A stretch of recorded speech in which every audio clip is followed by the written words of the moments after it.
Some days, sweetheart, the past feels like it's sitting right on your chest. You wake up and the world is already asking you to be strong, already asking you to smile, already asking you to move on. And yet inside there's this quiet ache that says, but what about that moment? What about what I did?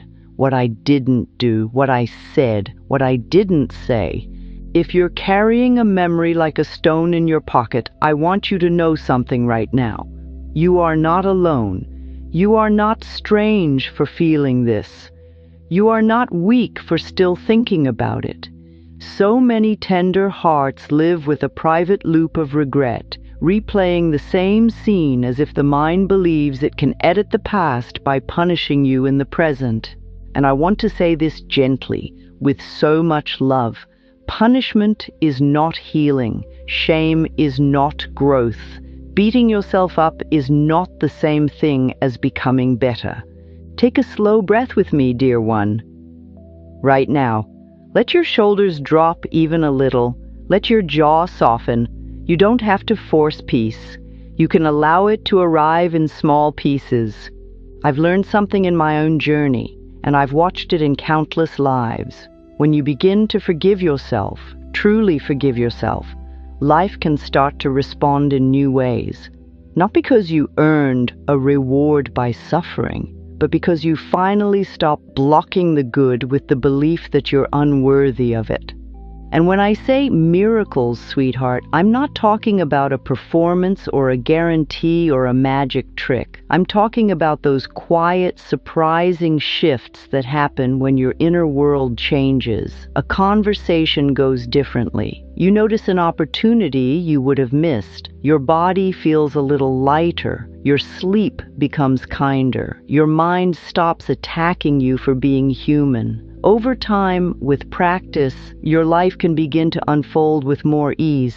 If you're listening to me right now, let that be a sign. Some part of you is ready to loosen the grip, ready to put down the whip, ready to step out of the old story where you must suffer forever to prove you are good. And yes, sweetheart, you can forgive yourself. You can. Now let me share something beautiful I learned. Guilt is not the same thing as growth. Guilt is what the mind uses to keep you chained to yesterday. Growth is what the heart uses to guide you toward tomorrow. Guilt says, stay here, pay forever. Growth says, learn, repair what you can, and become new. There is a place inside you that already knows this. A wise place, a quiet place.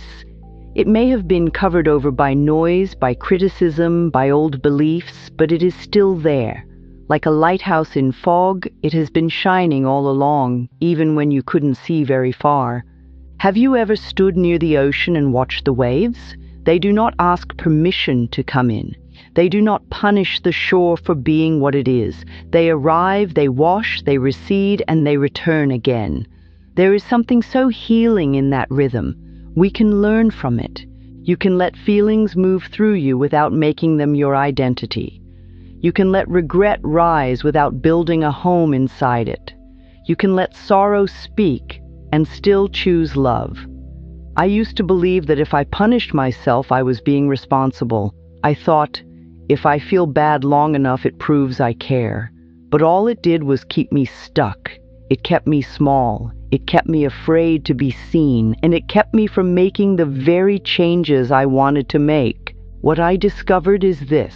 Responsibility is clear. Responsibility is honest. Responsibility says, I see what happened. I see the impact. I am willing to learn. Punishment is messy. Punishment says, I am bad. I am broken. I don't deserve peace. That is not responsibility. That is cruelty. And sweetheart, cruelty does not heal cruelty. Love heals cruelty. So right here, let's begin with a gentle distinction. You can acknowledge a mistake without becoming it. You can regret an action without turning your whole being into a verdict. You can hold yourself accountable with tenderness. You can say, I did something I wish I hadn't, without saying, I am unworthy of love. Can you feel the difference? Just for a moment, I want you to place one hand on your heart, if that feels comfortable. And quietly, even if you only whisper it in your mind, say, I am willing to forgive myself now. You don't have to fully believe it yet. Willingness is enough. Willingness opens the door. Willingness is the first warm day after a long winter. And speaking of winter, let me tell you a little story from nature. Imagine a winter orchard. The trees look bare, the branches are stiff, everything seems quiet, almost lifeless. And if you didn't know better, you might think nothing will ever grow again. But beneath the bark, life is preparing. Beneath the surface, the tree is still alive. It is conserving energy. It is waiting for warmth. It is waiting for the right season.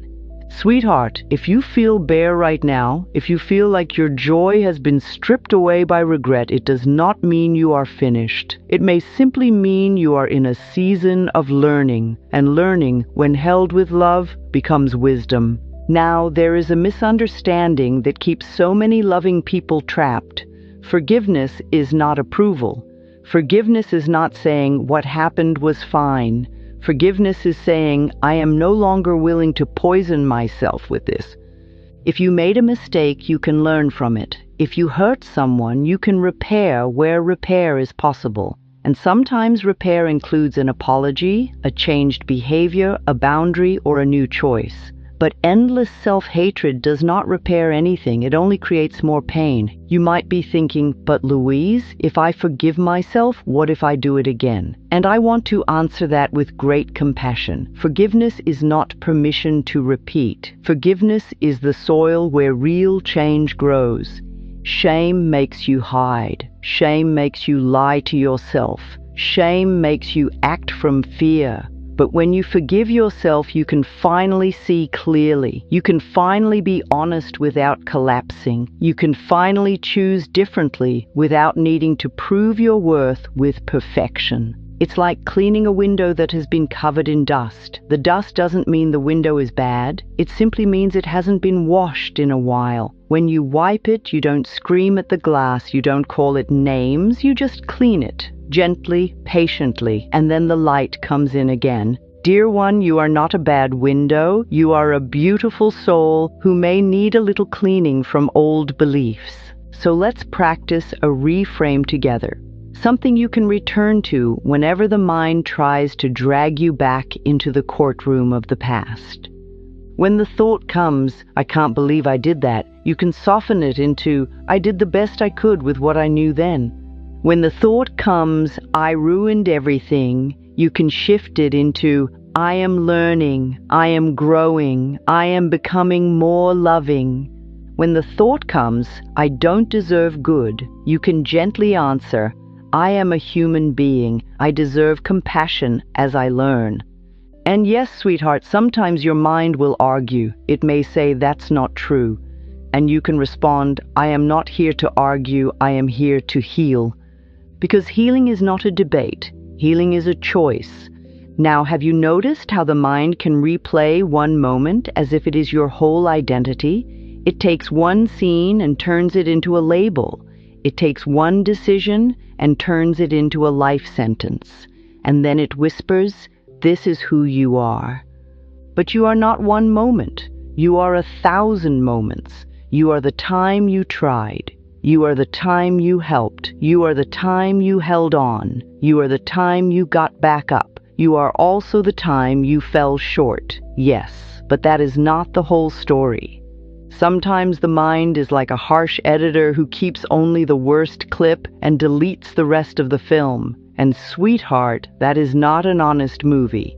Let's bring in honesty, real honesty. Real honesty says, I am complex, I am learning, I have made mistakes and I have made progress. I have done things I regret and I have done things I'm proud of. I am not reducible to one chapter. I want you to imagine your life as a book.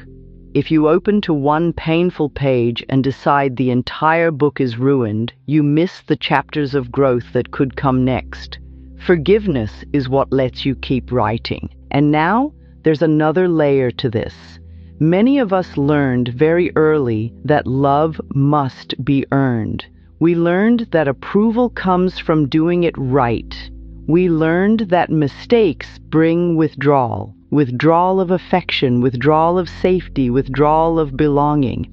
So when you make a mistake now, your nervous system might respond like a child who thinks, "I will be abandoned." Even if nobody is abandoning you, the inner child feels it.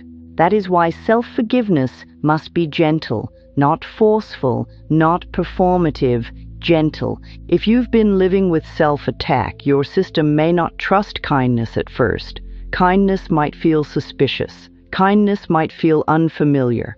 But unfamiliar does not mean wrong. It simply means new. So we begin small. Today you can practice a softening moment, just one.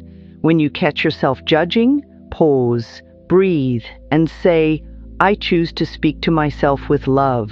Say it again. "I choose to speak to myself with love." And again, "I choose to speak to myself with love." This is not pretending. This is training, like teaching a garden to bloom again after harsh weather. Now, I want to offer you a gentle practice, like washing a dusty window, so you can see yourself clearly again. And I want to share it in a way that is safe, practical, and kind. This is not about replacing professional support if you need it. This is not about denying consequences. This is about shifting your inner relationship so you can actually move forward. Here is the practice. I call it the 3 doors. In your mind, picture a hallway with 3 doors. You don't have to see it perfectly. Just sense it. On the first door, imagine a sign that says, "The past." Behind that door are the scenes you replay, the conversations, the mistakes, the choices. On the second door, imagine a sign that says, "The lesson." Behind that door is what you learned, what you understand now, what you would do differently. On the third door, imagine a sign that says, "The now." Behind that door is your breathing body, your present life, your next step. Many people live with the first door wide open all day long. They keep walking back in. They keep sitting down in the past as if it is home. But sweetheart, the past is not your home. It is a classroom you have already attended. So gently, in your imagination, I want you to stand at the first door. And I want you to say, "Thank you for what you taught me." And then, with kindness, begin to close it. You might feel resistance. That's okay. You might feel emotion. That's okay. You're not doing anything wrong. You're simply changing an old habit. Now step to the second door, the lesson door, and open it. Ask yourself, what did I learn? Not, how can I punish myself? But, what did I learn? Maybe you learned you need boundaries. Maybe you learned you need to speak up sooner. Maybe you learned you need to slow down. Maybe you learned you need help. Maybe you learned you are more sensitive than you admitted. Maybe you learned you are stronger than you believed. Let the lesson be clean, clear, compassionate. Then step to the third door, the now door. Open it and choose one small action that reflects your learning. 1. A message you need to send, a habit you need to change, a gentle boundary, a small apology, a request for support, a promise you keep to yourself today. And then say softly, "I am willing to forgive myself now." This practice is powerful because it gives your mind a structure. It gives the heart a pathway. It does not leave you drowning in shame. It gives you a way forward. Now, sometimes the hardest person to meet with compassion is the version of you who didn't know what you know now. The you who was scared, the you who was desperate, the you who was trying to belong, the you who was doing their best with limited tools. If you could meet that past you, sweetheart, what would you say? Would you scream at them? Would you call them names? Or would you hold their face in your hands and say, "You didn't know yet, but you're learning now"? I want you to try something. Imagine your past self as a child, maybe not literally the age you were, but the emotional place, the place of fear or longing. See them standing in front of you. Notice their posture, notice their eyes.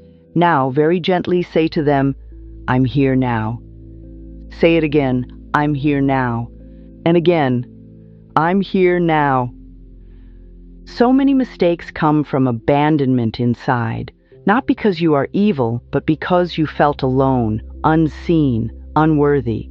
And when the adult you arrives with love, the inner chaos begins to settle. You might be thinking, but I should have known better. And sweetheart, that sentence has hurt more people than we can count. Here is a kinder truth. You knew what you knew then, and you know more now. That is what growth is. If you truly want to honor the people you may have hurt, if you truly want to honor the life you want to build, then becoming kinder inside is not selfish. It is responsible.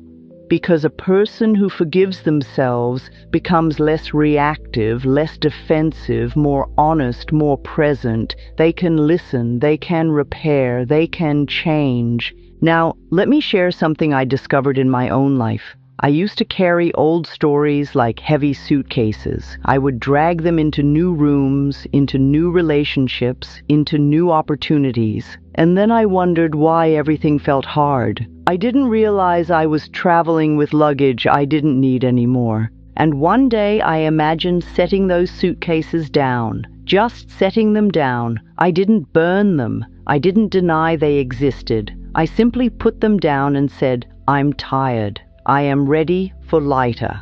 That moment did not fix everything in an instant, but it changed the direction, and direction is everything.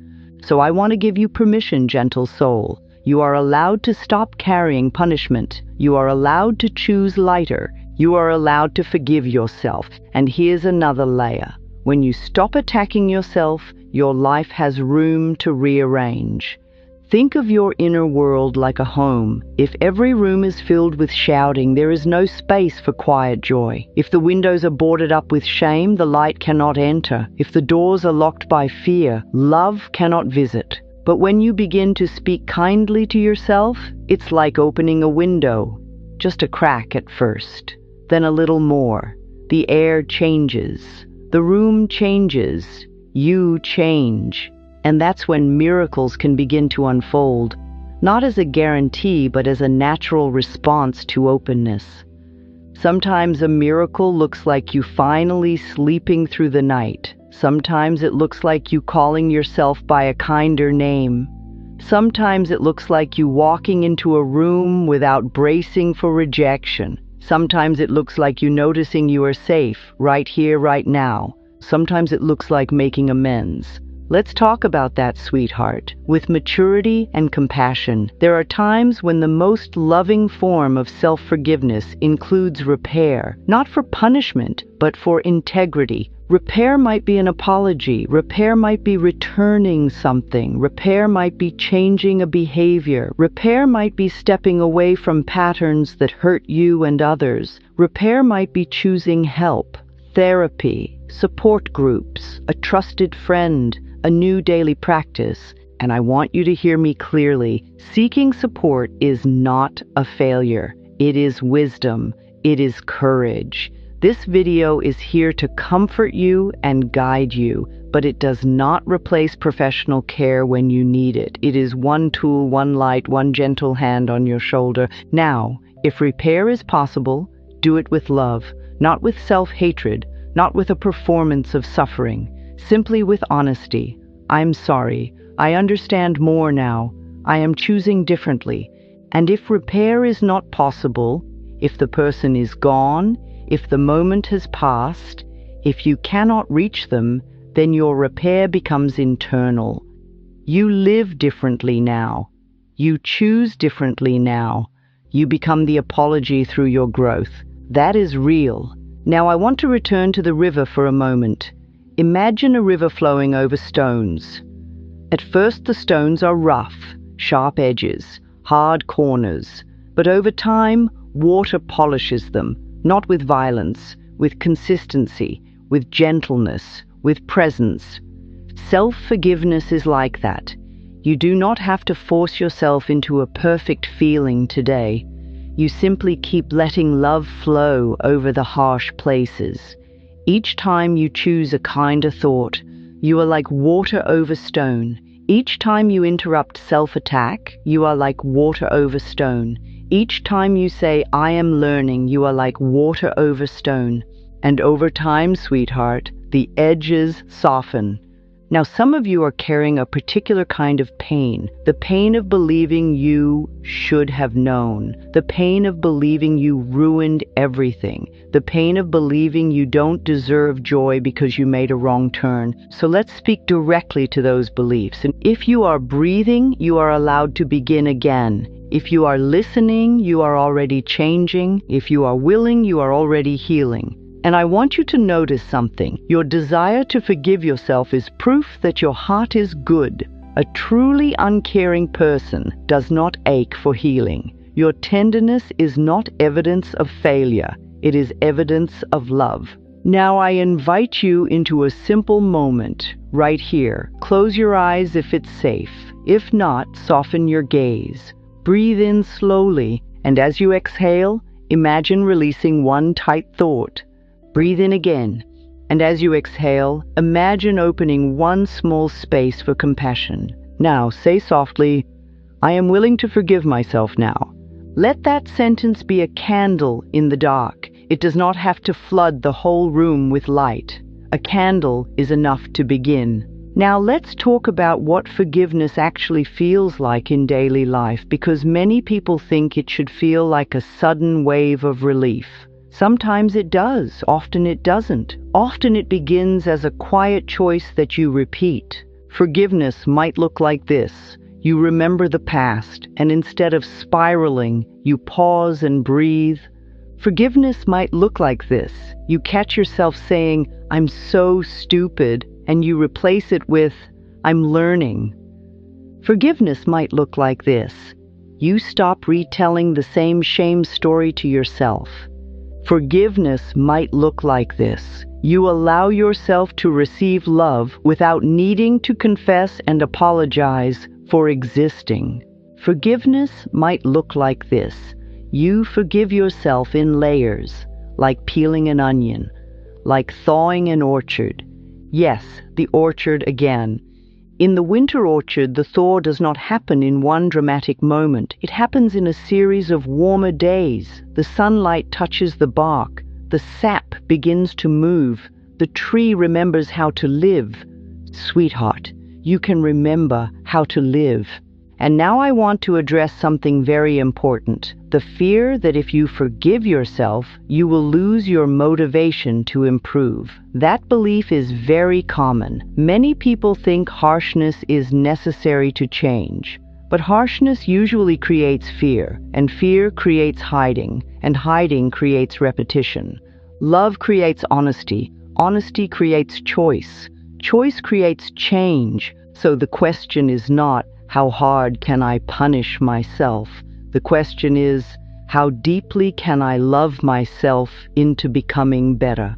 Now, let me share a gentle truth. You do not have to be perfect to be worthy. You do not have to fix everything to be loved. You do not have to earn compassion by suffering. You are worthy because you exist. You are worthy because life made you. You are worthy because your heart is trying. Now, I want to offer you a small practice you can do today, in the middle of life, not just in a quiet room. I call it the 2-breath reset. When you notice the shame voice beginning, when you feel that familiar drop in your stomach, that tightening in your chest, pause and take 2 slow breaths. On the first breath, say silently, I notice. On the second breath, say silently, I choose love. Then speak one sentence of forgiveness. I am willing to forgive myself now. That's it. Simple, not dramatic, but powerful. Because each time you do this, you interrupt an old pathway. You stop feeding the shame loop. You build a new habit, the habit of kindness. And over time, that habit becomes your home. Now, sweetheart, I want to talk about miracles again because the mind loves to turn spiritual words into pressure. It says, if I forgive myself, something amazing must happen immediately, or I did it wrong. No, no, no. Life is not here to be controlled. Life is here to be lived. Forgiveness is not a button you press to get a prize. It is a doorway you walk through to feel freer inside. And when you feel freer inside, you often make different choices. You speak differently. You listen differently. You notice differently. You allow differently. And those shifts can lead to wonderful outcomes. Sometimes the miracle is simply this. You stop abandoning yourself. And that, sweetheart, is a very big miracle. Now let's gently explore how self-forgiveness affects your relationships. When you are unforgiving toward yourself, you may find you are unforgiving toward others too, not because you want to be, but because your heart is tense. You may find you expect rejection. You may find you interpret neutral things as criticism. You may find you cannot receive compliments. You may find you push love away before it can leave you. But when you forgive yourself, you soften. You become safer to be with. You become more present. You can hear feedback without collapsing. You can apologize without shame. You can make requests without fear. And you know what else happens? You begin to choose relationships that match your worth. Because when you stop treating yourself like someone who deserves punishment, you stop accepting punishment from others, and you begin to say, I deserve respect. You begin to say, I deserve kindness. You begin to say, I am allowed to be human. And that changes everything. Now, I want to offer a gentle speaking practice. If you've ever done mirror work, you may know how powerful it can be, but if it feels too intense, we will do a softer version. Find a mirror sometime today, not to judge your appearance, not to criticize, simply to meet your eyes. Look into your eyes, sweetheart, for just a few seconds and say, I'm learning. Say, I'm here with you. Say, I am willing to forgive you. And if tears come, let them come. Tears are not weakness. They are release. They are rain for the garden. Now, your mind might say, this is silly. That's okay. The mind says that when it is afraid of softness. You do not have to argue. You simply practice.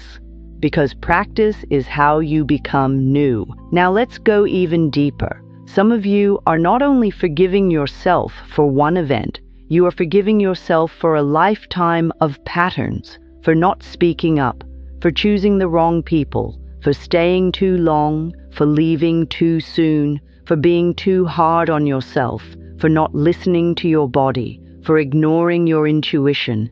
And sweetheart, I want you to know, you can forgive yourself for not knowing what you didn't know. You can forgive yourself for surviving. You can forgive yourself for coping the best way you could at the time. And yes, you can choose new coping now. I have learned that we all do the best we can with the understanding, awareness, and tools we have. When we have more understanding, we do better. That is growth. That is human. So let's say it together again. I am willing to forgive myself now. Now, I want to offer you a very practical way to work with the mind when it brings up the past. I call it name, bless, release. When the memory comes, you name it. This is regret. Then you bless the lesson. I honor what I learned. Then you release the attack. I let myself move forward. Name, bless, release. And then you return to the present. You feel your feet. You feel your breath. You look around the room. You remind yourself, this is now, because the body lives in now. The mind travels. The heart can guide the mind back home. Now, sweetheart, you may wonder, what if I don't feel forgiven? And I want to speak very gently. Feelings are not always immediate. Sometimes you forgive yourself intellectually before your body feels safe. That's okay. Your job is not to force a feeling. Your job is to keep choosing the loving direction. Like walking toward the lighthouse in fog. You may not see the whole path. You simply take the next step toward the light. And each loving step is a miracle in motion. Now let's bring in a little more empowerment, just a little spark. You do not have to keep paying for the past. You do not have to keep proving you are sorry. You can be sorry and still be free. You can regret and still be worthy. You can learn and still be loved. You can change and still belong. Dear one, you belong. You belong to life. You belong to love. You belong to your own heart. Now I want to guide you through a short inner forgiveness statement. You can repeat it in your mind. You can whisper it. You can simply listen. I release the need to punish myself. I release the belief that suffering makes me good. I release the old story that I am not enough. I choose compassion. I choose growth. I choose peace. I am willing to forgive myself now. Let that land, let it settle like soft snow melting into soil. Now I want to speak to the part of you that says, but what I did was really bad. And sweetheart, I honor your honesty. There are actions that have real consequences. There are choices that hurt people. Forgiveness does not erase consequence. Forgiveness does not erase accountability. Forgiveness changes the inner posture from self-destruction to responsibility. If there is a step you need to take to make amends, you can take it. If you need guidance from a professional, you can seek it. If you need to have a hard conversation, you can prepare for it. If you need to change your behavior, you can commit to it. And you can do all of that while still loving yourself. Because loving yourself does not make you careless. Loving yourself makes you clearer. And clarity is what creates real change. Now, I want to offer one more gentle tool for those moments when shame feels overwhelming. I call it the hand on the heart promise. Place your hand on your heart and say, I will not abandon myself. Say it again. I will not abandon myself. And again, I will not abandon myself. Sometimes that is the most radical forgiveness of all. Now let me share something I know. When you stop abandoning yourself, you stop choosing situations that abandon you. You start to choose differently. You start to protect your peace. You start to speak with more truth. And life responds not as a guarantee, but as a natural reflection of the new energy you are living. Now, sweetheart, we are coming into the later part of this journey, and I want you to notice how you feel right now compared to when we began. Even if nothing dramatic has happened, see if there is a small softening, a small space, a small breath that feels easier. That is something. That is the orchard beginning to thaw. That is the river moving. That is the lighthouse guiding. Now today we will plant a new seed, and we will water it with kinder words. Because your words are water, your thoughts are soil, your attention is sunlight. What you speak to yourself matters. So I want to give you a simple daily seed phrase, something you can say in the morning, or in the mirror, or while brushing your teeth. I am willing to forgive myself now. And then add, I choose to learn and move forward. And then add, I am open to unexpected good. Notice how that feels. Not, I demand a miracle. Not, I force life to prove itself. But I am open. Openness is powerful. Now, I invite you to imagine your future self. Not perfect, not flawless, just freer, softer, kinder. See them walking through a day without carrying that stone in their pocket. See them making choices from self-respect. See them breathing easier. See them speaking gently to themselves after a mistake. See them learning without collapsing. That person is not far away. That person is built from small choices, repeated. Every time you choose forgiveness, you become them. Now, let's bring it home with something very practical. If you want to make this real, choose one of these actions today. 1. Write a short letter to yourself from the perspective of love. A letter that begins, Dear sweetheart, I understand. 2. Practice the 2-breath reset 3 times today, even if you don't need it. 3. Choose one small repair action that aligns with your integrity. And then give yourself a moment of acknowledgement. Not arrogance, not denial, just acknowledgement. I am doing my best. I am learning. I am changing. Now take a slow breath with me and let the next chapter begin softly. You may still remember the past. That's okay. Memory is human, but you do not have to live there. You can visit, learn, and return. You are not here to be perfect, dear one. You are here to grow. You are not here to be punished. You are here to be loved. And I want to leave you with a final affirmation practice, something you can carry with you like a warm stone in your hand. Breathe in, and as you exhale, say, I am willing to forgive myself now. Breathe in again, and as you exhale, say, I choose peace in my heart. Breathe in again. And as you exhale, say, I allow life to support me in new ways. Now whisper this, sweetheart, slowly, tenderly. I am not my mistake. I am not my past. I am a loving soul in progress. I am willing to forgive myself now. And as you continue practicing this, you may discover that the world begins to feel different. Not because you forced it, but because you softened, you opened, you returned to love. You deserve that. You deserve kindness. You deserve a new beginning. And I'm right here with you, cheering for your healing, believing in your heart, and reminding you again and again, there is nothing broken in you that love cannot reach. You are enough. You are worthy. And you are free to begin again right now.